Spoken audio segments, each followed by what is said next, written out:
سلام دوستان، امیدوارم عالی باشید. توی این ویدیو میخوام بهتون دوختن شلوار و یقه انگلیسی رو آموزش بدم. انشالله که شما ما رو حمایت میکنید و مشترک کانال ما میشید. بریم سراغ آموزش ما. شلوار رو که برش زدین دور تا دورش رو سردوز میزنین. بعد از اینکه سردوز زدین دو تا قسمت فوق پشت رو هم میندازین تا 1 سانت مونده به انتهای کار میدوزین. این قسمت ها همون 1.5 سانت دوخت رو در نظر بگیرین.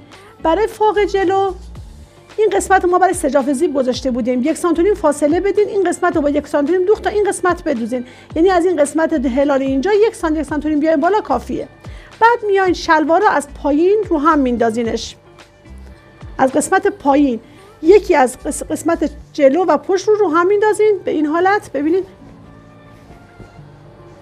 بعد اینجا رو از پایین شروع میکنیم به دوختن. با همون 1.5 سانت دوخت بدوزین تا انتهای کار که من این تیکه آخرش مونده اینم براتون میدوزم که ادامه کار رو با هم داشته باشیم.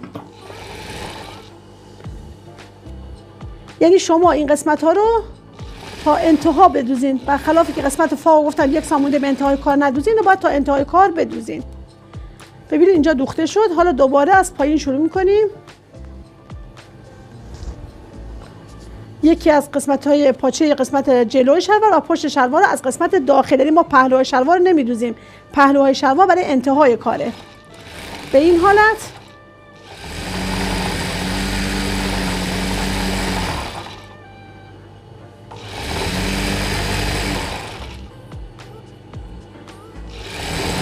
دوخته میشه تا انتهای کارمون.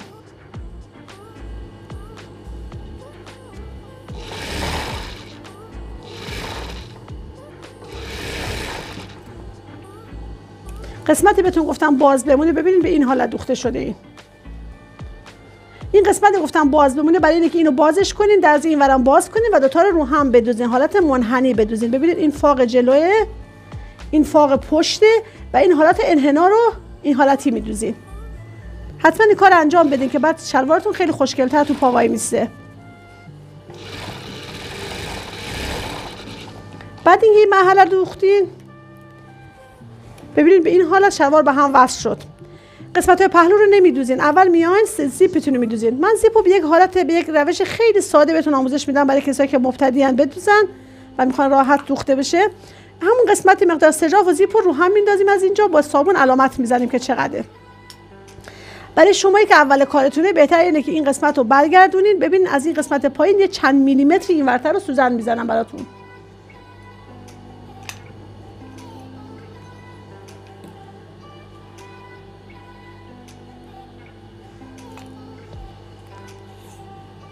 یه چند میلیمتر از این قسمت خارج میشیم، یعنی این دقیقاً مماسبه این نزدیک چند میلیمتر اینورتر، به خاطر که زیپمون تک مقداری به حالت مخفی داشته باشه، دیده نشه لبش.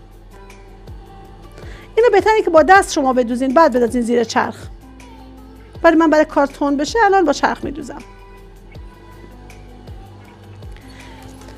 قسمت زیپ، این تیکه اضافه زیپ رو در نظر بگی، این باید از این لبه حساب بشه. اینجوری ندوزین، همیشه اینو بذارین. این مقدار برای داخل کمر شلواره.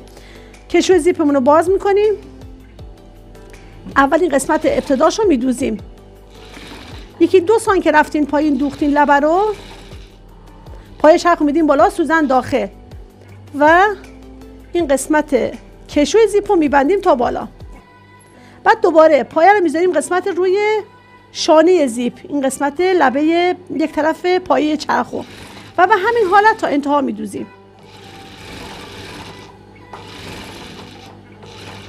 خب اینجا رو یکم صف پالیش میکنیم، سرقفلی میزنیم و بعد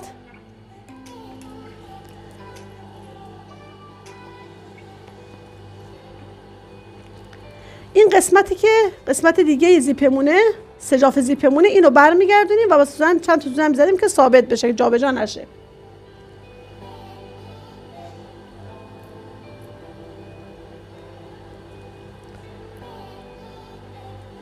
حالا این قسمت رو ببینید به این حالت، اینو برمیگردونیم به روی کارمون. ببینید این چند میلیمتری گفتم به خاطر اینه که این قسمت به داخل کار،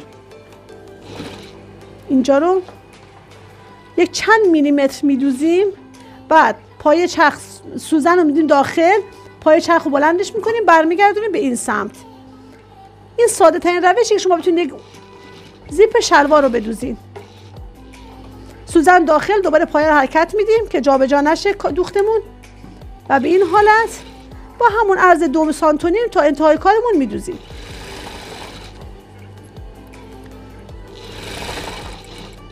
ببینید سوزن باید پایین باشه، پایه رو بدیم بالا، کشو زیپ رو باز کنیم تا انتها صاف دوخته بشه.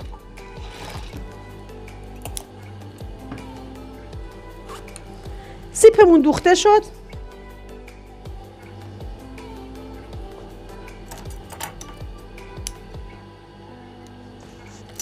این زیپ دوخته شد، قسمت فاق دوخته شد. ببینید فاق به چه حالت دوخته شد. تو این مرحله دیگه نمیاین اینو پهلوی شلوار رو بدوزین. کار ابتدای میاین اتوتون رو داغ میکنین و اینو اتو میزنین، یعنی کاملا هنوز که درزای پهلو شلوار به هم وصل نشده، هنوز که بازه، تمام درزا رو اتو میزنین. زمانی که درزا رو اتو زدین، زیپ اتو زدین، همه کارتون انجام شد، بعد در مرحله بعد میان از پایین شلوار، حتما یادتون باشه برای دوختن شلوار هیچ وقت از بالا شروع نکنیم به دوختن. از پایین شلوار دوتا رو مماس میکنین به هم، نگاه نکنین کدومی که بیشتر کدومی که کمتره، شما دوتا رو هم میندازین. همون قسمتی که شما پهلوهامون رو هر دوتا رو 3 سانتی 4 سانتی دوخت گرفتیم، همون 3 سانتی 4 سانتی که دوخت گرفتیم همون رو در نظر میگیریم و اینو میدوزیمش تا انتها و بعد از این مرحله لباس پرو میشه. یعنی دقیقاً این حالتی من مثلا 3 سانتی گرفتم، فرض کنید اینو اتو زدیم ما به این حالت و حتما هم با دوخت درشت چرخ بدوزین، به خاطر اینکه این لباس باید این شلوار ما باید پروشه و در انتهای کار دوخت اصلی رو بدوزین. پس با دوخت درشت چرخ بدوزین که به مشکل نخورین موقعی که میخواین دوباره بشکافین و اندازش کنین برای مشتری یا برای خانه کسی که لباس رو میدوزین. منطبقش میکنین به هم، هر دو طرفو با این حالت میدوزین. این الان آماده میشه که بیان پروش کنن. بعد از پرو بقیه مرحله لباس رو باید کاملش کنیم. بعد از این میخوام بهتون یقه انگلیسی رو آموزش بدم، چون یقه انگلیسی خودش یه طرف، دوختنش خیلی ریزکاریایی داره که باید رعایت کنین. میریم سراغ دوختن یقه انگلیسیمون که چجوری یقه انگلیسیمون رو بدوزیم بعد از اینکه الگو. یکی از نکاتی که مهمه بهتون بگم این که کجا رو باید لای پرشین یا لای حریر بچسبونین. بعضی افراد دوست دارن که تمام جلوی کت یا مانتوشون لای پرشین یا لای حریر داشته باشه، ولی بیشتر پارچه‌ها لازم نیست همچین کاری بکنین، چون پوسته میشه، به مرور زمان که شسته میشه پوسته میشه، از لباس جدا میشه. مخصوصا اینکه اگه مثلا اون لباس رو قبلش اتو نزده باشن که خودشو جمع کنه، ممکنه اصلا چروک هم بشه. بهتر اینه که زمانی که میخواین پرشین بچسبونین، حتما خیلی از پارچه‌های الان تراکمش واقعا اومده پایین، یعنی واقعا تراکم نداره. شما از پشت پارچه اتو بزنین با اتوی داغ، از حتما از پشت پارچه، به خاطر اینکه برق اتو نرفته. که شما خانمایی که با اتوی خانگی اتو میزنین، بهتره اینه که تیکه روزنامه‌ای، یه چیزی، یه پارچه، یه چیزی لابد روی کار بندازین که یه وقت صدمه‌ای به پارچه وارد نکنه، ولی تمام پارچه رو اتو بزنین، نکشین، اتو رو بذارین و بردارین تا هر چقدر میخواد تراکمش بره بالا و خودشو جمع کنه پارچه، بعد پرشین بچسبونین. حالا اینکه کجاشو بچسبونین، گفتم ممکنه بعضی‌ها خواسته باشن که همش چسبیده بشه، ولی من بیشتر اوقات برای بیشتر لباس مشتری هم همه رو نمیچسبونم. مثلا همین کتی که دارم میدوزم یا یه مانتو کوتاهی که الان دارم میدوزم، چون رنگش روشنه و خانمی که اینو میخواد بپوشه میخواد خیلی زیاد بشوره و وقتی بشوری اون جدا میشه ازش، اون لای پرشینه. برای همین من ترجیح میدم یک مقدار کمتری پرشین بچسبونم. ببینین سجافمونو، این سجاف کارمایه، من سجاف کامل میچسبونم. من پرشین استفاده میکنم، شما میتونید لایه حریر استفاده کنید، هرچند که الان پرشین و لایه حریر الان اکثرا چسباش کم شده نسبت به قبل. این قسمت سجاف جلوی لباسمونه. بهتون گفتم من یه تیکه از سجاف رو سرخود در میارم. این تیکه رو بعد اندازه 8 سانت تا 10 سانت کامل تا اینجا کامل میزنیم. این قسمت پشت یقه رو کامل میزنیم، از اینجا یه 3-4 سانتی خارج شین و به اینجا حالت انحنا با هم وصل. اینجا پرشین یه تیکه بچسبونین. بعد که چسبوندین، این قسمت سجافمون هم کامل پرشین بچسبونین. حالا میایم سجافمون رو روی لباسمون با دست کوک میزنیم. ببینید من با دست دو تا کوک زدم و به خاطر اینکه یقه دو طرفش اندازه هم در بیاد، حتما این کار انجام بدین. فکر نکنین که هر کی یقه لباس میدوزه همه دو طرفش شبیه همه قشنگ و مرتبه حتما همینجا الکی دوخته. نه، حتما با شابلون داشته باشین، یه شابلون برای کارتون درست کنید. ببینید مثلا اینجا یقه انگلیسی رو من زدم، دو تا رو هم انداختم، هر دو طرف سوزن زدم که جابجا نشه. شما به این حالت یه شابلونی داشته باشین که میتونه از همون الگوی یقتون باشه، میتونه با یه مقوا یه چیزی ضخیم‌تر در بیارین. که من بیشتر برای کارام، خیلی از کارام شابلون دارم که برای همه مشترکه. ببینین به این حالت شابلون میندازین روی کارتون. میتونین با صابون با یه رنگ مثلا که دیده بشه اینجوری صابون بکشین روش، این حالتی که دیده بشه. اینجوری میتونید صابون بکشین که وقتی مثلا بردارین اثر صابون بمونه. میتونین با مداد که مدادم از این مدادای که یکم رنگش بیشتره با مداد خط بکشید که من الان اینجا رو با مداد خط کشیدم، قبلا دور تا دورشو به این قسمت خط کشیدم و بعد دوباره چیکار میکنین؟ میان یه سوزن توی این قسمت تیزی کارمون فرو میکنیم که از این ور بیاد بیرون. بعد دوباره شابلونمون رو برمیگردونیم، یقمون رو پهن میکنیم و همینو از همین نقطه‌ای که سوزن آمده بیرون، این انگار شاخصمون باشه، به همین حالت دوباره این ورم خط میکشیم. وقتی خط کشیدیم شابلون رو میذاریم کنار، دو تا طرف اندازه هم انگار دقیقاً منطبق شده به هم. این قسمت ها حتما منطبق باشه به هم، این قسمت ها رو منطبق کنین، همه اینا انطباق داشته باشه که بعد نتیجه کارمون خوب بشه. حالا جداش میکنیم و میدوزیمش. ببینین به این حالت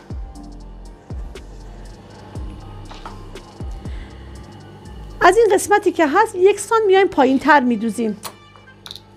دوخت چرخ رو دوخت معمولی گذاشتم چون دیگه این بخار دوخت اصلی لباسمونه. قسمت رو میدوزیم تا برسیم به قسمت تیزی و این هفتی که میخوایم روی یقه ایجاد کنیم. من این هفت مقدار انحناء سمت بالا پایین ایجاد کردم و تقریبا مشابه شکاف یقه بلیزری. ببینیم به اینجا که رسیدیم به قسمت شکافمون سوزن داخل باشه، پایه رو میدیم بالا و دوباره دورش میدیم به خاطر که جابجا نشه. و تا انتهای کارمون روی خطمون رو میدوزیم.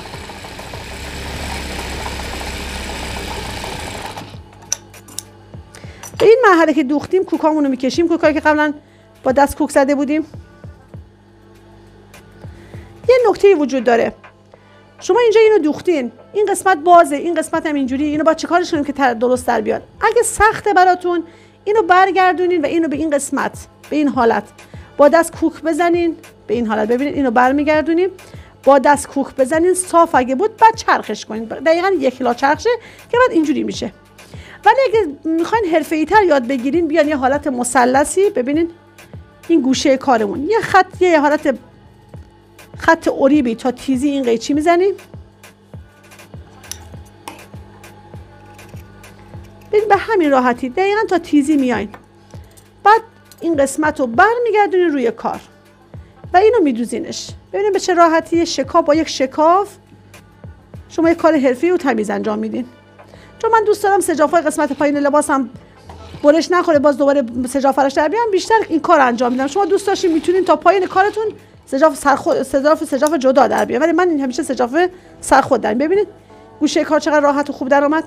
این گوشه این کار رو حتی میتونین برای قسمتایی که لباستون کم میاد، یک برش ها اینجوری داره، همچین شکافی بدین و این حالت بدوزینش. این یه حالت دیگه هم گفتم که اینو میتونین رو کار برگردونین بدوزین. اینکه این قسمت مشکلمون حل شد، اضافه‌اشو میچینیم. پارچه من کرپ کارینا خیلی لسه و خیلی فرم میگیره. پارچه‌ای که اینجوری هست وقتی میخواین بهش پرشن بچسبونین خیلی باید مواظب باشین، چون با هر حالتی که شما بهش فرم بدین اون همون حالت شکل میگیره. باید خیلی صاف رو میز اتوتون پهن کنین و بعدش پرشناتون رو بچسبونین. ببینین تمام سر تا سر کار ما چرت میدیم. چرتا رو سعی کنین تقریبا اندازه‌اش مثل هم باشه، یعنی اینجوری نباشه که خیلی یه جا خیلی پر چرت باشه، یه جا کم باشه. و این شکافو تا انتهای کار ما قیچیش میکنیم. ببینید تا انتهای کار شکافو قیچی میزنیم. بعد دوباره من روی این هفتو میدوزم. این قسمت‌های این نوک‌های تیزی ها رو ما اضافه‌اش رو حالت سه گوش میچینیم که وقتی میخواد برگرده کار ضخیمی نشه.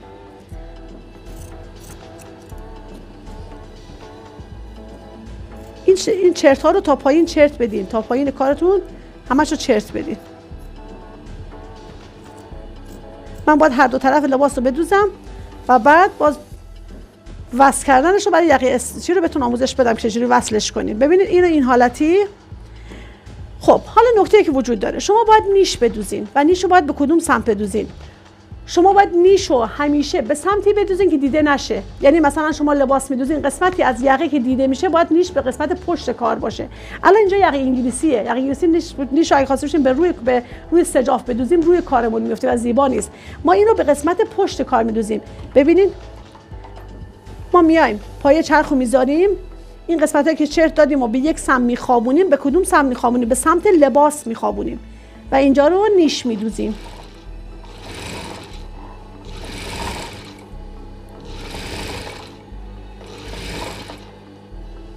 این حالت نیش میدوزیم تا انتهای، تا هر جایی که دوخته شد. چون به شکاف میرسیم قسمت آخر رو نمیتونیم بدوزیم دیگه، چون به شکاف وصل میشه. چند سانتی مونده به شکاف، دوخته نمیشه، مهم نیست. حالا گفتم بهتون شکافتون یه بار دیگه هم بدوزین روش رو، بعد برش گردونین. ببینید این قسمت شکاف رو ما یه بار دیگه هم میدوزیم به خاطر که در نره، چون خیلی وسطش فاصلش کمه برای چی، و یک مقدار دوخت چرخمون هم ظریف‌ترش میکنیم که و دوباره برمیگردونیم. خب ببینید انتهای این قسمت رو هم نیش میدوزیم، یعنی این قسمت یقمون هم، اینم گفتیم به کدوم سمت میدوزیم، به قسمت لباس. این لباسه، این سجافه به لباس، اینم برمیگردونیم به این حالت، میندازیم زیر پای چرخ و نیش میدوزیم. وقتی نیش میدوزین سعی کنین حتما به یک طرف باشه این کارتون، این قسمت زیر کار، و حتما اینو بکشین، از هم فاصله بدین که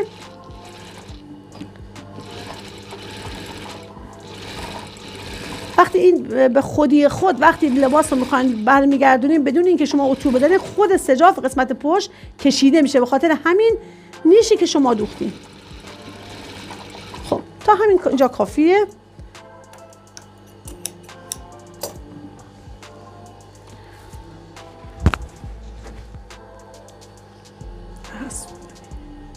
خب میایم قسمت ها رو، قسمت نیش رو برمیگردونیم.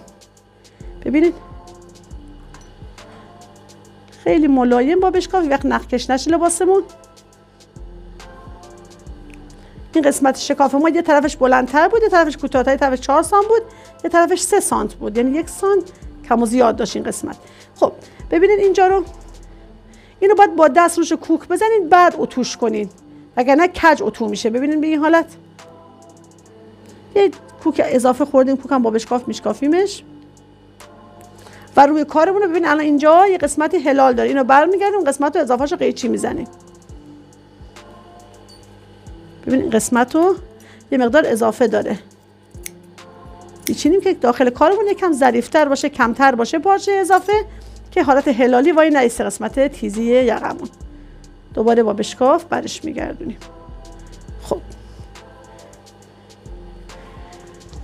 به این مرحله که رسید، هر دو طرف یقه رو همینجوری باید باشه، به همین حالت برسونیم. بعد بیایم روش رو با دست کوک بزنیم، یعنی اینجوری منطبقش کنیم، با دست کوک بزنیم تا اینجا. بعد تو این مرحله اندازه میگیرین،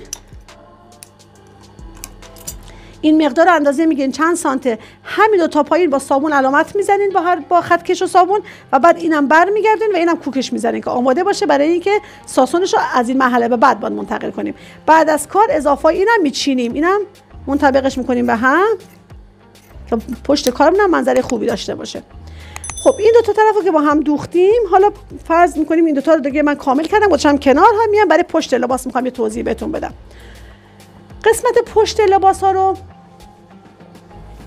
برای پشت لباس، برای اکثر خانوما، یعنی به غیر از خانومایی که باسن کوچیکی دارن یا باسنشون سنشون خانوما میره بالا، باسنشون به داخل انحنا پیدا میکنه، به غیر از این خانوما، برای خانومای دیگه همیشه وسط لباساتون یه درز بدوزین. حالا میخواین شومیزاتون رو ندوزین، میخواین بلوزه راحتیتون ندوزین، اون جدا. ولی اگه قرار لباس مجلسی یا برای بیرون بپوشین، لباس رسمی حساب بشه، حتما وسط لباستون یه درز بدوزین. ولی این درز تنها که زیبا نمیکنه لباسو، یه شگردی داره، یه کاری انجام بدین که پشت لباستون قشنگ وایسته. حالا چه کار کنیم این کارو؟ برای این کار وقتی که میخواین الگو رو پارچه بندازین، 1 سانت از وسط دوخت براش در نظر بگیرین که بعد بتونین این کارو انجام بدین. الان من روی این کار بهتون دوختم، بهتون نشون میدم. ببینین از این قسمت گوشه گردن ما خطکشو میذاریم، قد بالاتنمون رو علامت میزنیم، یعنی از گوشه گردن قد بالاتنه، بعد نصفش میکنیم میشه برای انتهای ساسون پشت. خب حالا اینجا وسط چیکار میکنیم که این اتفاق بیفته؟ میایم از اینجا 1.5 سانتی دوخت در نظر میگیریم، میایم تا برسیم به این ساسون.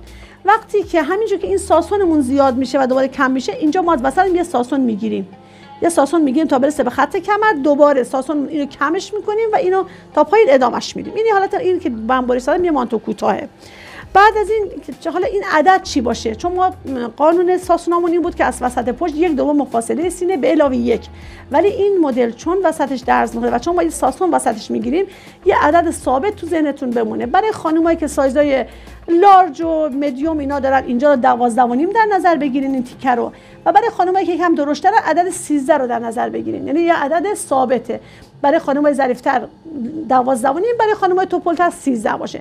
از این قسمت 13 سال میاین داخل و بعد ساسون رو منتقلش میکنین و میدوزینش. و یه نکته دیگه هم اینه که شما وقتی مانتو میدوزین، وقتی کت میدوزین، وقتی لباس غیر از پیراهن مجلسی مثل کت و شلوار مثل این چیزا رو میدوزین یا مانتو میدوزین، ساسون بگیرین ولی ساسوناتون رو نمادین بگیرین، ساسوناتون رو پر نگیرین. ساسونی که پر گرفته بشه انتهای کارش دیده میشه و جالب نیست. شما باید ساسوناتون اینقدر باریک بگیرین، مثلا که ما میگیم استاندارد ساسون ما 1.5 سانته که ما برای لباس مجلسی بعضی وقتا پهن‌تر از اینم میگیریم، ولی شما برای مانتو حتما تو ذهنتون باشه 1 سانت بگیرین، یعنی قسمت پر ساسونتون 1 سانت باشه که رو هم 2 سانت ساسون حساب شه، چون وقتی باز باشه 2 سانت، وقتی رو هم بندازی 1 سانت میشه. پس حتما ساسونای کت و شلوار اینجوری و اضافه اونو از انحنای پهلوی لباس بگیرین که لباستون قشنگ‌تر دیده شه و ساسونتون خودشو تو لباس نشون نده بعد از اینکه با اتو پرس میکنین. بریم سراغ بقیه یقه انگلیسی. بعد اینکه توی یقه انگلیسی نیش دوختیم و گفتم نیشو به سمت لباس میدوزیم، نیش دوختیم به سمت لباس، میایم روی لباس، لبه لباس، لبه سجافمون رو برمیگردونیم، با دست کوک میزنیم تا برسیم به قسمت سجافمون. مقدار سجاف هم برمیگردونیم و با دست کوکش میزنیم. بعد از این مرحله ساسونمون رو منتقل میکنیم، ساسون رو میدوزیمش و بعد میایم برای قسمت پشت یقه‌مون چیکار کنیم که به پشت یقه لباس وصل شه. 2 تا قسمت جلوی لباس رو هم میندازیم. ببینید به این حالت از این قسمت شکاف منطبقش میکنیم به هم و این قسمت یه نکته‌ای که هست، یه 3 گوشی شما اینجا رو قیچی میزنید. ببینید به این حالت این تیکه رو یه 3 گوش قیچی میزنید، حالت یه مثلث به این حالت باز شه از قسمت سجاف، نه از خود لباس، یعنی پشت یقه لباس و قسمتی که سرشانه و این قسمت پشت یقه به هم میرسه، یه تقریبا اندازه 1.5 سانت یه شکاف قیچی میزنید. بعد میایم قسمت پشت یقه لباسمون رو بازش میکنیم به این حالت. این هم درز وسطش دوخته شده، ساسوناش دوخته شده، آماده برای که به هم وصل شه لباس. میان از قسمت وسط پشت لباسمون، یعنی اتو نداره برای همون صاف نیست، ببینید از این قسمت وسطش یه 8 سانت به این حالت صاف، اوریب علامت نذارین، این حالت اوریبش نکنین، قشنگ صاف بذارین و این 8 تا بالا امتدادش بدین. برای اون سمت هم همون 8 سانت رو میگیریم تا بالا امتدادش میدیم. حالا میایم این قسمت شکاف یقه‌مون رو ببینید به این حالت، این شکاف رو میذاریم رو این 8 سانت. ببینید این شکاف این هم 8 سانته، رو هم میندازیمش. خب از این قسمت شکاف به سمت سرشانه میدوزیم. ببینید مرحله اولو از این سمت به سمت سرشانه میدوزیم. همین شکافی که ما میدیم توی این لباس، همین چرتی که ما میدیم تو قسمت، باعث میشه که مشکل که به کش میاد پشت یقه حل شه. همون 1.5 سانت هم دوخت بگیرین و بدوزین. بعد از اون برمیگردیم، ببینید به این حالت برمیگردیم و اینو به این سمت میدوزیم، یعنی دوباره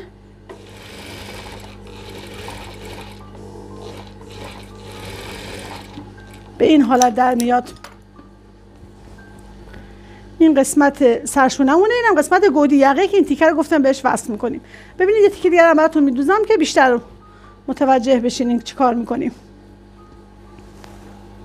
دوباره این 8 سانتمونه، این شکافی که شکاف دادیم، از شکافمون به این سمت، به سمت داخل میدوزیم و به سمت خارج، یعنی از شکاف شروع میکنیم به این سمت میدوزیم، تموم که شد به اون سمت میدوزیم. خاطر خطا نکنیم این کار رو انجام میدیم. از همون تیزی شکاف که بدوزین هیچ وقت پارگی دیده نمیشه از سمت روی لباسمون. خب یک مقدار مونده به انتهای کار دیگه نمیدوزیم، ولی تیکه وسط رو تا انتها ندوزین، یک مقداری وسطش باز بمونه. دوباره میایم اینو برمیگردیم و این شکاف رو به سمت سرشونمون، انتهای سرشونمون میدوزیمش. این جزو یقه‌های خیلی راحت نسبت به یقه انگلیسی جدا. این یقه یک کسایی که مبتدی هم هستن میتونن یقه‌های تمیزی در بیارن. ببینید این قسمت، حالا میایم این دوخت انتهای کارم، دوخت رودوزیش رو باز میکنیم که این قسمتمون صاف بشه.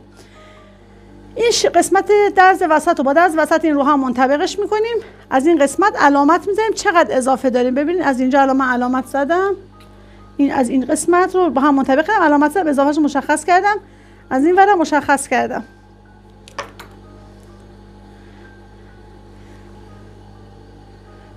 یه مقدار اضافهش من قیچی میزنم، یه مقدارشو. پشت کارمون شلوغ نباشه خیلی.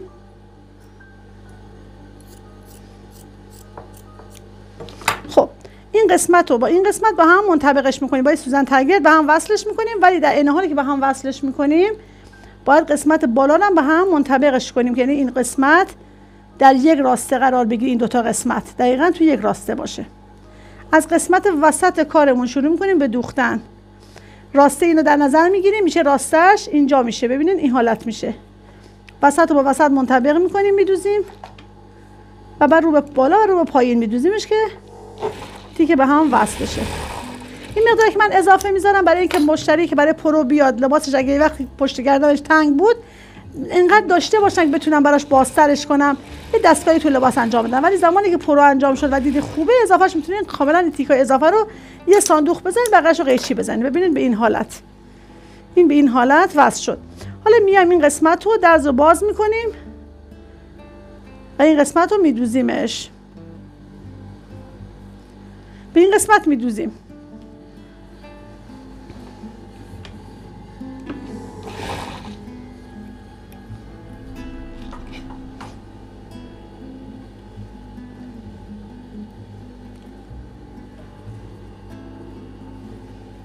قسمت کارمون رو میدوزیم، برش میگردونیم، این قسمت رو بازش میکنیم، این قسمت به اون قسمت رو پوشش میده و فعلا ما با چرخ، یه دوخت درخت چرخ رو این میریم که لباسمون رو پرو کنیم. بعد مرحله بعد اگه کامل بود بازش میکنیم، اضافه‌اش قیچی میزنیم، ولی به همین سبک دوخته میشه پشت یقه. زمانی که این یقه رو میدوزین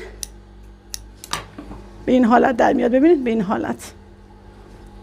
زمانی یقه رو میدوزین، بعد این قسمت همیشه این قسمت یه مقداری جدایه، بخاطر برای اینکه اینو بتونین انگار جوری باشه که بر نگره به قسمت روی لباس، هم میتونین لای این کار رو بین پرشیناتون زامفیکس بذارین بچسبونین، یعنی زامفیکس بزنید زیر پرشین باشه، رو هم پرشین باشه، زامفیکس رو وسط بذارین بچسبونین. هم اگه کسی خواسته باشه با چرخ کنه میتونه اینجا رو برگردونه، ببینه چقدر فضا میگیره اینجا رو با این علامتی، و بعد شما با دوخت درشت چرخ یه تیکه یه خط اینجوری میدوزین، یعنی خط اینجوری میدوزین که این دو تا سجاف و با یقه رو با هم وصل کنین. هم میتونین زامفیکس بدین، هم میتونین دوخت درشت چرخ رو بدین.